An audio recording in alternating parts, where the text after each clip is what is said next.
Chapter 13. Inflow of new thoughts can remake you. One of the most important and powerful facts about you is expressed in the following statement by William James, who was one of the wisest men America has produced. William James said, "The greatest discovery of my generation is that human beings can alter their lives by altering their attitudes of mind. As you think, so shall you be. So flush out all old, tired, worn-out thoughts. Fill your mind with fresh, new creative thoughts of faith, love, and goodness. By this process, you can actually remake your life. And where do you find such personality remaking thoughts? I know a business executive, a modest man, but the type of individual who was never defeated. No problem, no setback, no opposition ever gets him down. He simply attacks each difficulty with an optimism attitude and a sure confidence that it will work out right, and in some strange way, it always does for him. He seems to have a magic touch on life, a touch that never fails. Because of that impressive characteristic, this man always interested me. I knew there was a definite explanation of his being this way, and of course wanted to hear his story. But in view of his modesty and reticence, it was not easy to persuade him to talk about himself. One day, when he was in a mood, he told me a secret, an amazingly simple but effective secret. I was visiting his plant, a modern, up-to-date structure, much of it air-conditioned. Latest type machinery and methods of production make it a factory of outstanding efficiency. Labor management relations seem as nearly perfect as is possible among imperfect human beings. A spirit of goodwill pervades the entire organization. His office is modernistically decorated and furnished with handsome desks, rugs, and paneled with exotic woods. The deteriorating scheme is 5 startling colors blended together pleasantly. All in all, it is the last word, and then some. Imagine, then, my surprise to see on his lightly polished white mahogany desk an old, battered copy of the Bible. It was the only old object in those ultra-modern rooms. I commented upon this seemingly strange inconsistency. "That book," he replied, pointing to the Bible, "is the most up-to-date thing in this plant. Equipment wears out and furnishing styles change, but that book is so far ahead of us that it never gets out of date. When I went to college, my good Christian mother gave me that Bible with the suggestion that if I would read and practice its teachings, I would learn how to get through life successfully. But I thought she was just a nice old lady." He chuckled. "At my age, she seemed old. She wasn't really, and to humor her, I took the Bible, but for years practically never looked at it. I thought I didn't need it. Well," he continued slangily, "I was dope. I was stupid, and I got my life in a terrible mess. Everything went wrong primarily because I was wrong.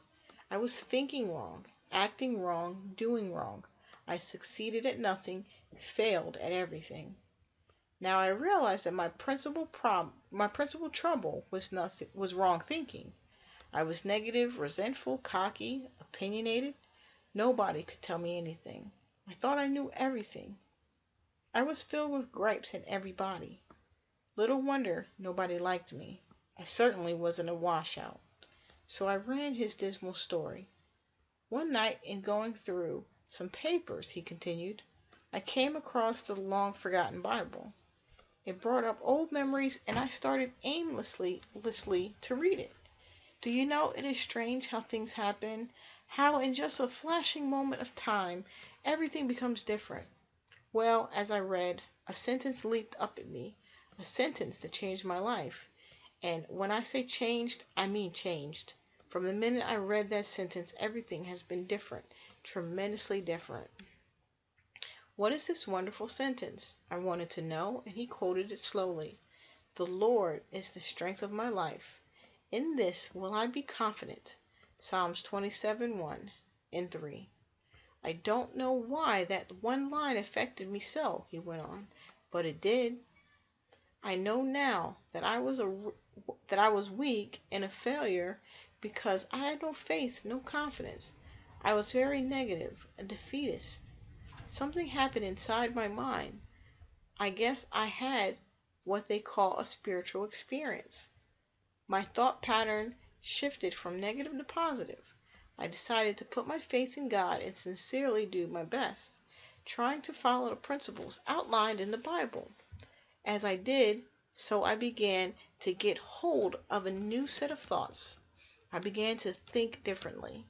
In time, my old failure thoughts were flushed out by this new spiritual experience, and inflow of new thoughts gradually, but actually remade me. So concluded the story of this businessman. He altered his thinking, and the new thoughts which flowed and displaced the old thoughts which had been defeating him, and his life was changed.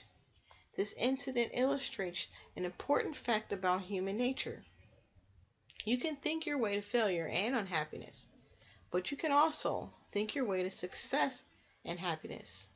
The world in which you live is not primarily determined by outward conditions and circumstances, but by thoughts, and habitually copy your mind. Remember the wise words of Marcus Aurelius, one of the great thinkers of antiquity, who said, "A man's life is what his thoughts make of it."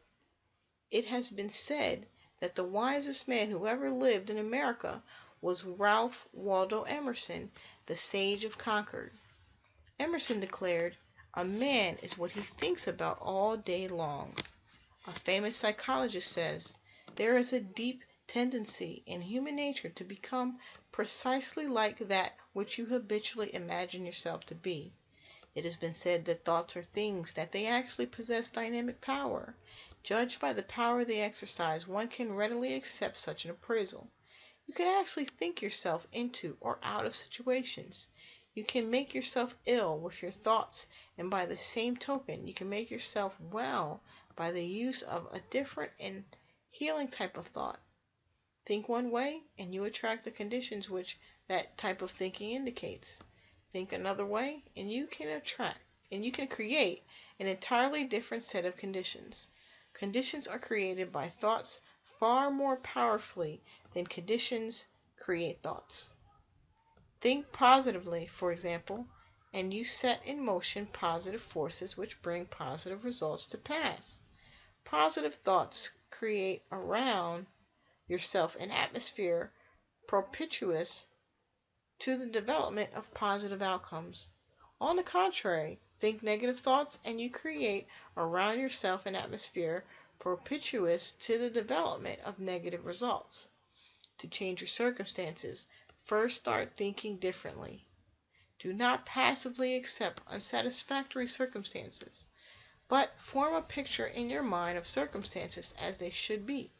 Hold that picture. Develop it firmly in all details. Believe in it. Pray about it. Work at it. And you can actualize it according to that mental image emphasized in your positive thinking. This is one of the greatest laws in the universe. Fervently do I wish I had discovered it as a very young man. It dawned upon me much later in life that I have found it to be one of the greatest, if not my greatest discovery outside of my relationship to God. And in a deep sense, this law is the factor in one's relationship with God because it channels God's power into personality. This great law, briefly and simply stated, is that if you think in negative terms, you will get negative results. If you think in positive terms, you will achieve positive results. That is the simple fact which is at the basis of an astonishing law of prosperity and success.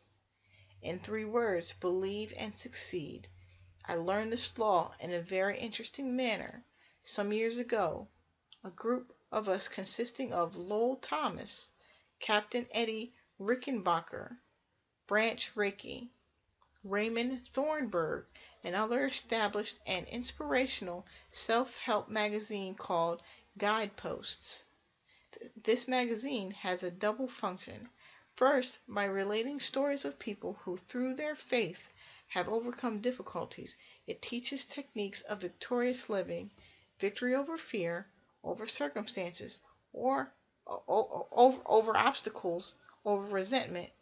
It teaches faith over all manner of negativism.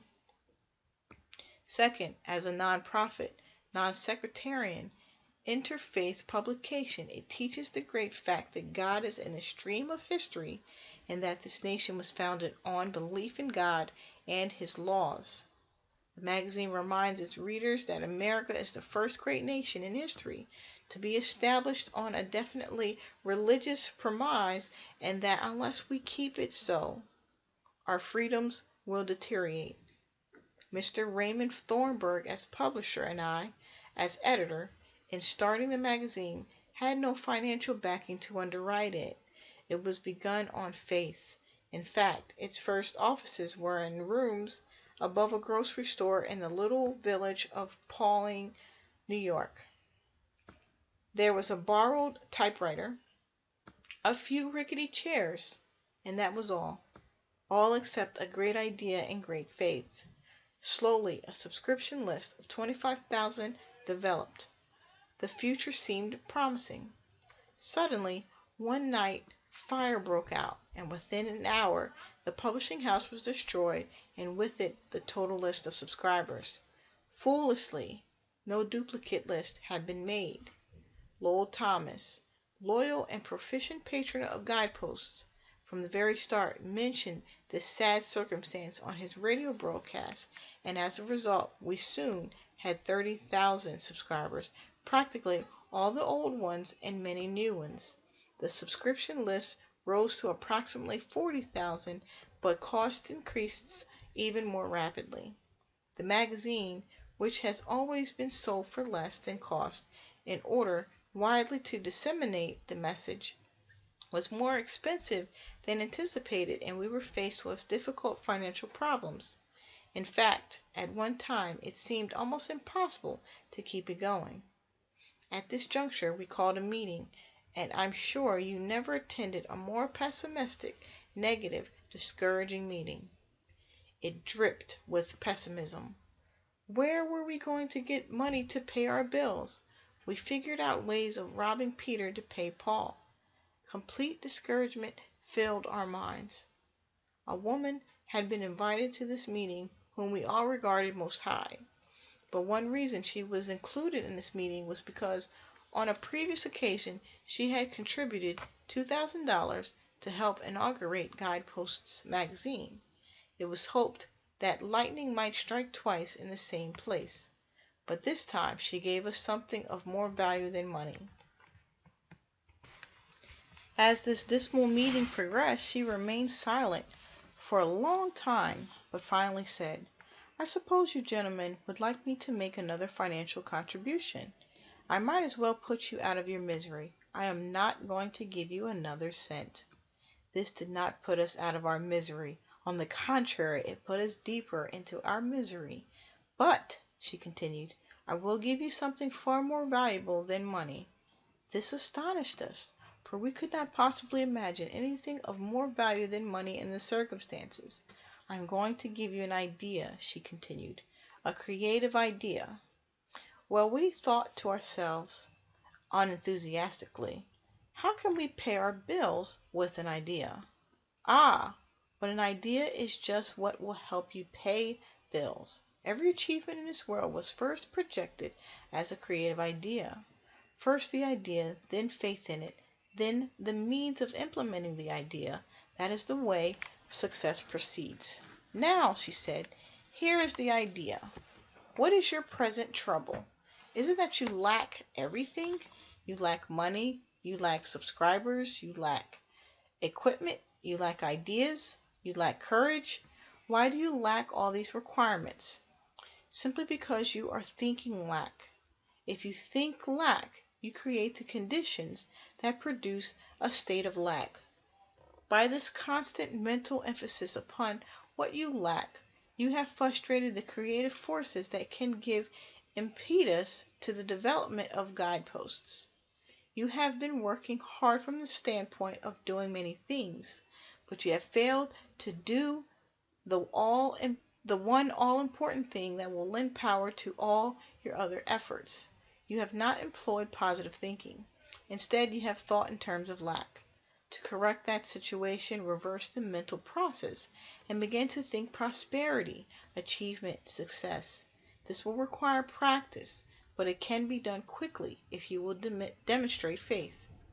The process is to visualize, that is, to see guideposts in terms of financial achievement. Create a mental picture of guideposts as a great magazine sweeping the country.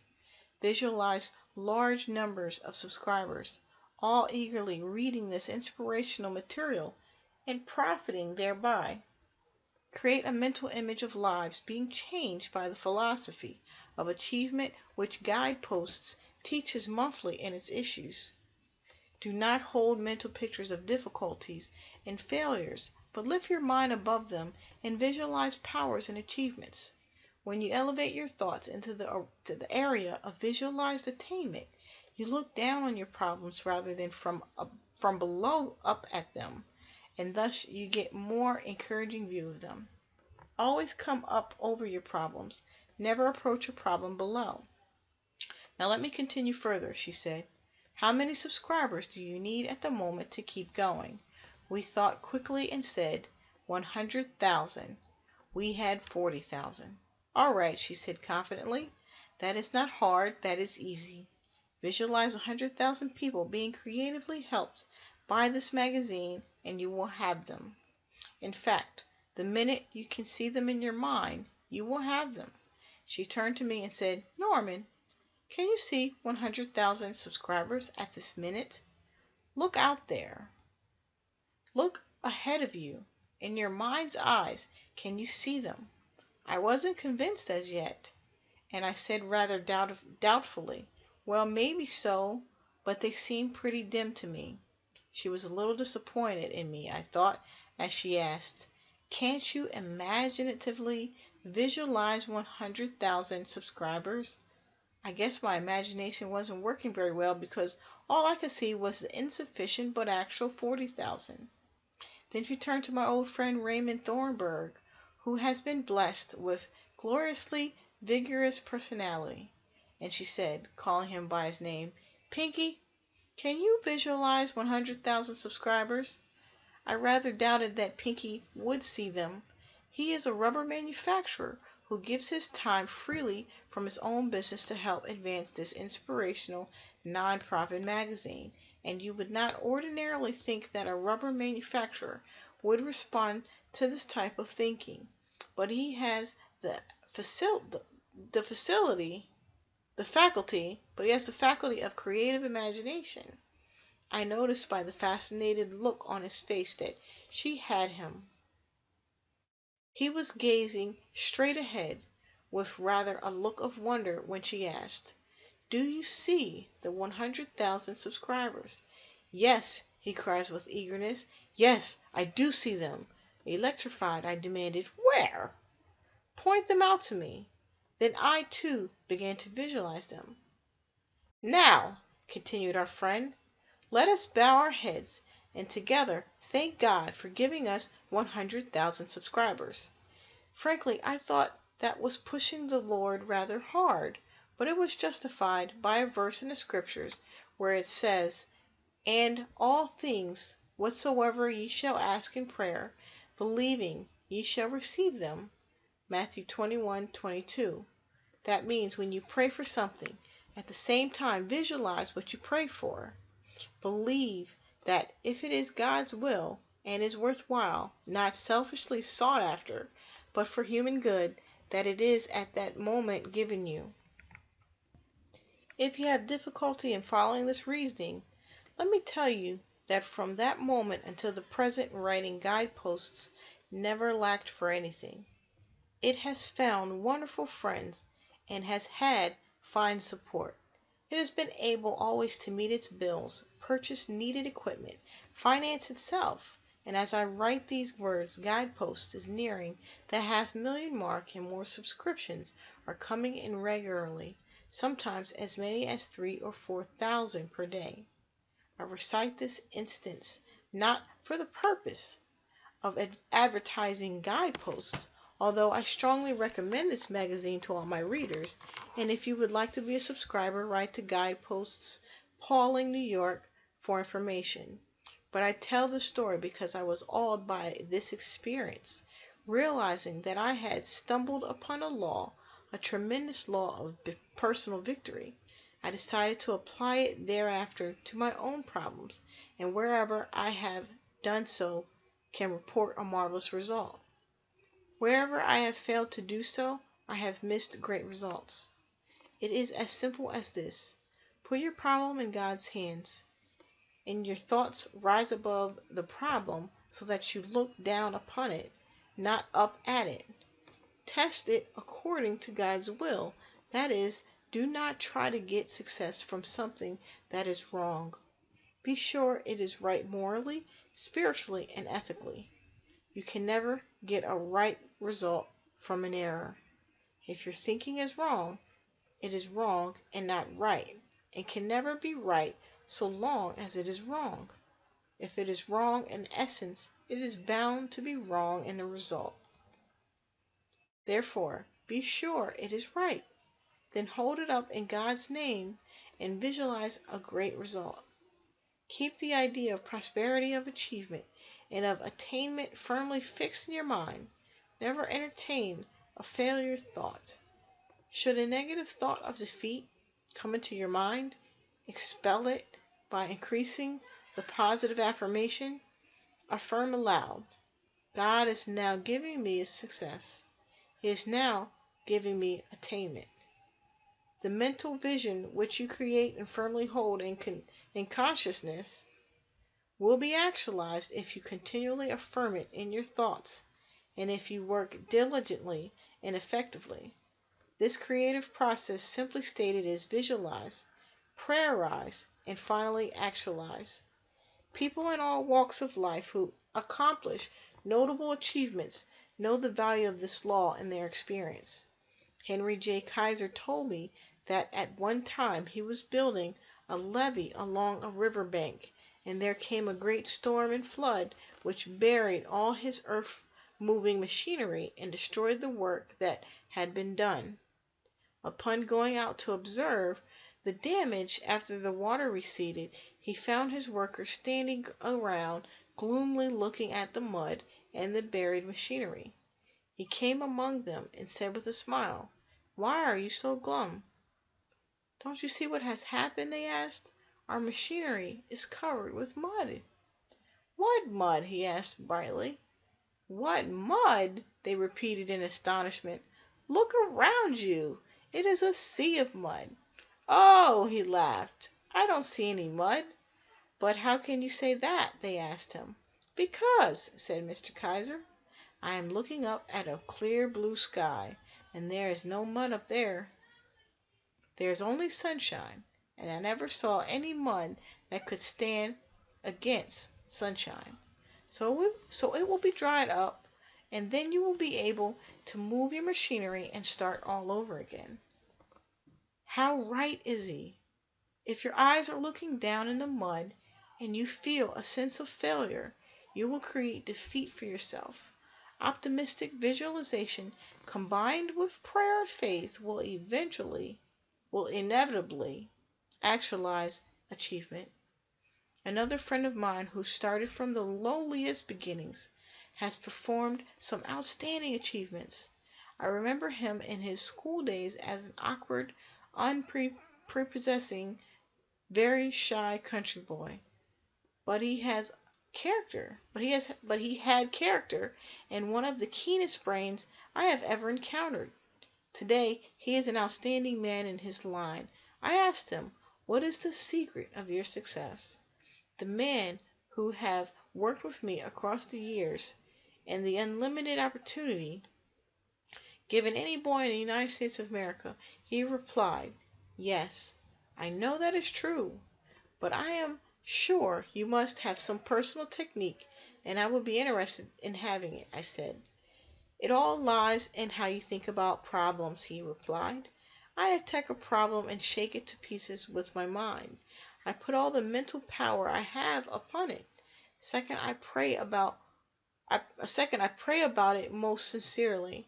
Third, I paint a mental picture of success. Fourth, I always ask myself, what is the right thing to do? For, he said, nothing will be right if it is wrong.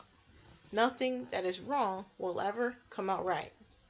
Fifth, I give it all I've got. But let me emphasize again, he concluded, if you're thinking defeat, change your thoughts at once. Get new and positive thoughts.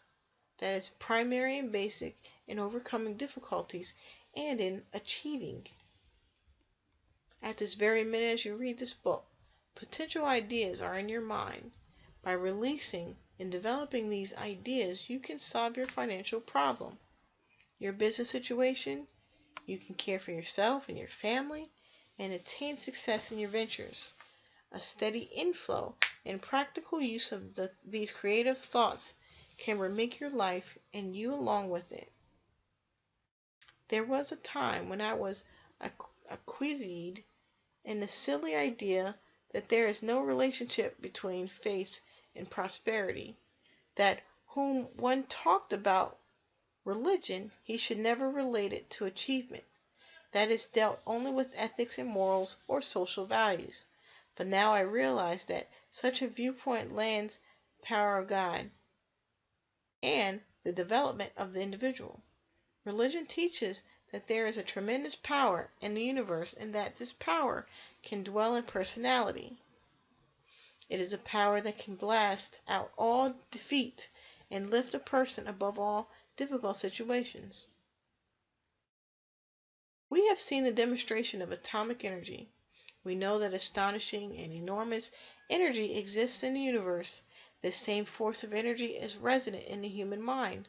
Nothing on earth is greater than the human mind in potential power. The average individual is capable of much greater achievement than he has ever realized.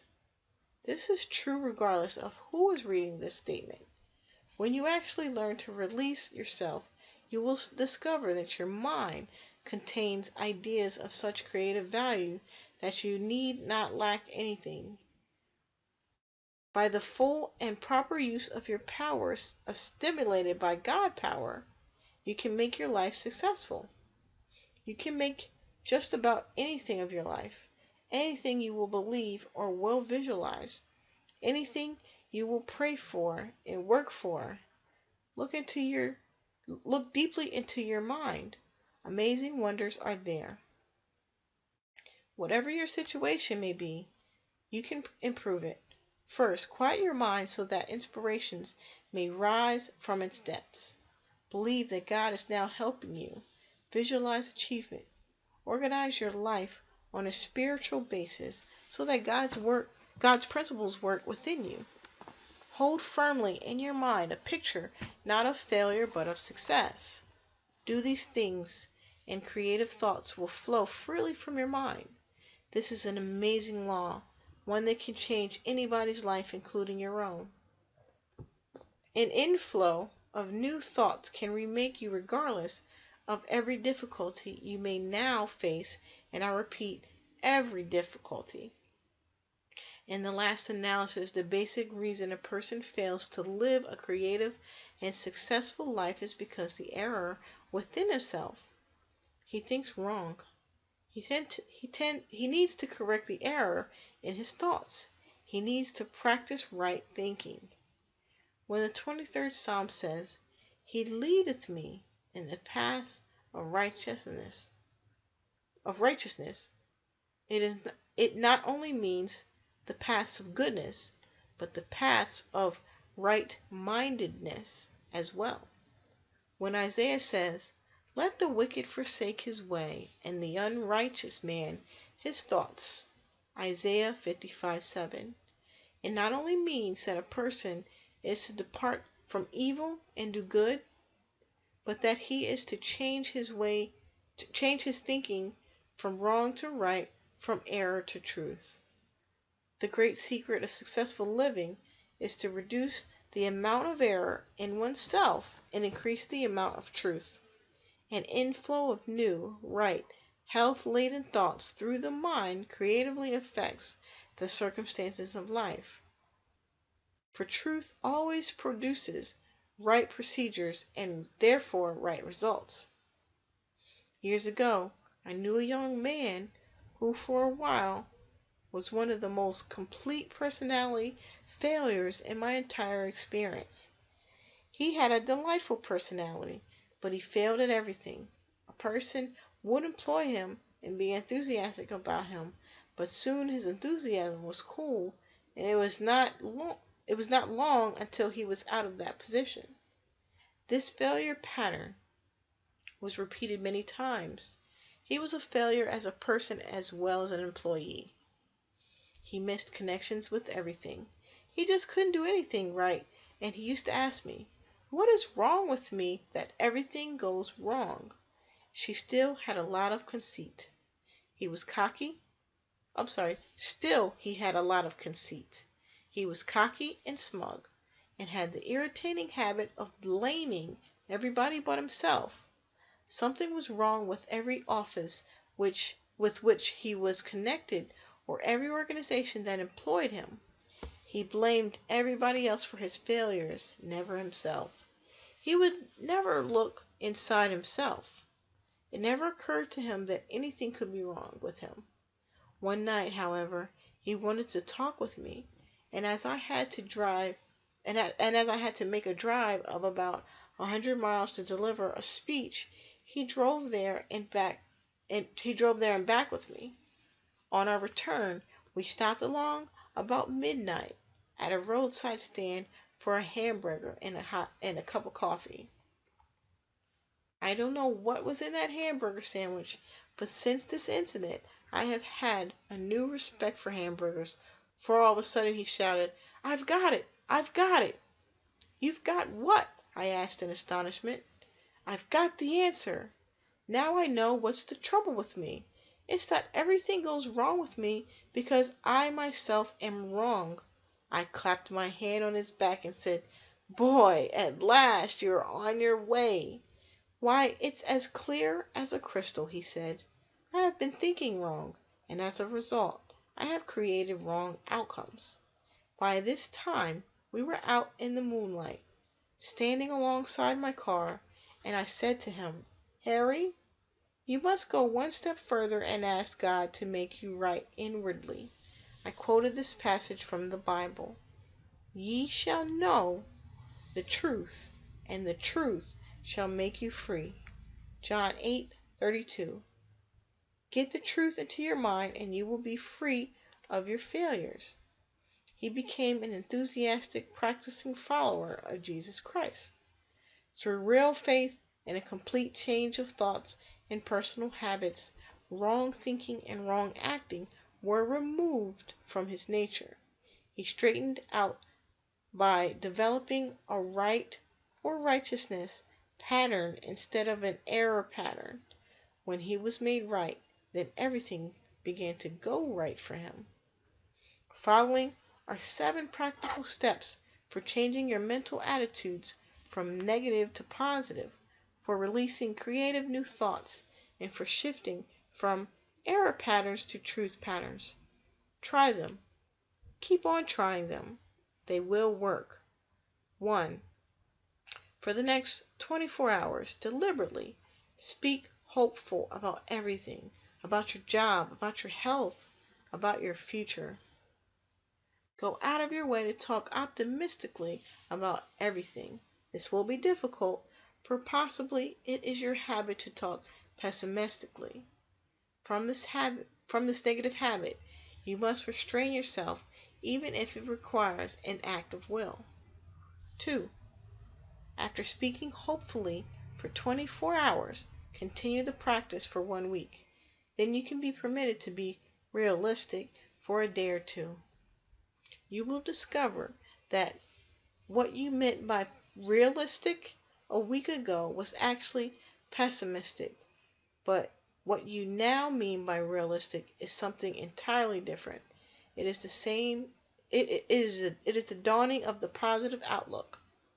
When most people say they are being realistic, they delude themselves.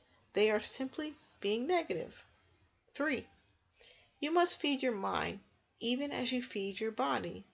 And to make your mind unhealthy, you must feed it nourishing, wholesome thoughts.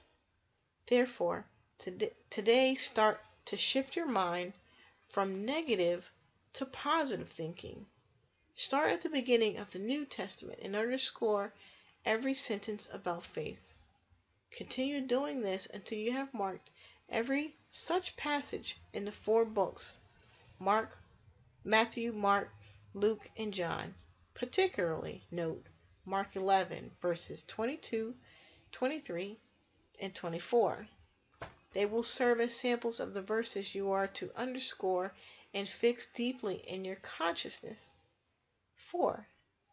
Then commit the underscored passages to memory.